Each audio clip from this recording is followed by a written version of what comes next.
Princess Margaret caused a crisis within the royal family in 1953 when she fell in love with the dashing Battle of Britain hero Christopher Townsend. Margaret needed the Queen's permission to marry, as she was under 25, however both the monarch and Parliament hesitated due to the fact that Townsend had been divorced. Eventually Margaret would be forced to choose between marrying the man she loved and her royal title. Revealed, Meghan Markle shares traits with this controversial royal nod. How Princess Margaret paved the way for Meghan Markle. Margaret may have incurred the displeasure of the royal family, however the public had a great deal of sympathy for the young princess.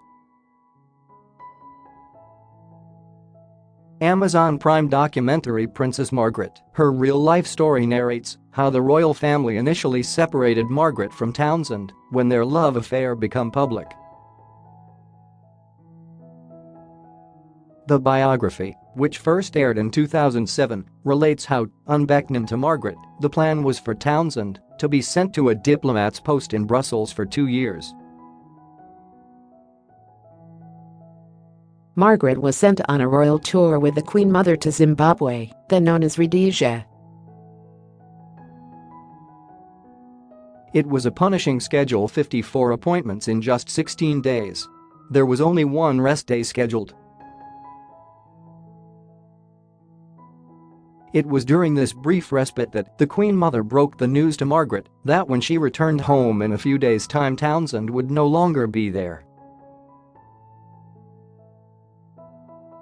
Heartbroken, Margaret refused to leave her room and would stay there for 4 days.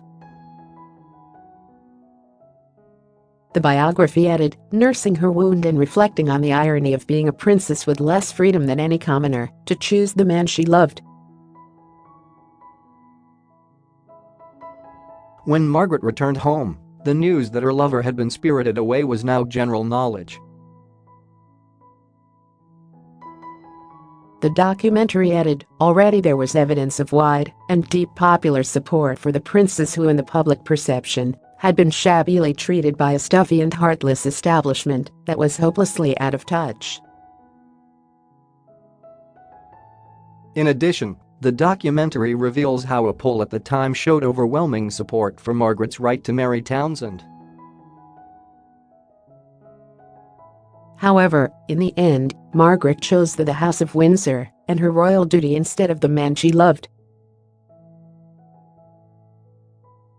She released a statement, originally written for her by Townsend himself, that said, "I would like it to be known that I have decided not to marry Group Captain." Peter Townsend. Mindful of the Church's teaching that Christian marriage is indissoluble and conscious of my duty to the Commonwealth, I have resolved to put these considerations before any others. In his 1978 autobiography, Peter Townsend said, "She could have married me only if she had been prepared to give up everything, her position, her prestige, her privy purse. I simply hadn't the weight, I knew it, to counterbalance all she would have lost." Both Margaret and Townsend went on to wed other people, with Margaret marrying Lord Snowdon in 1960. However, Townsend was always considered to be the great love of Princess Margaret's life.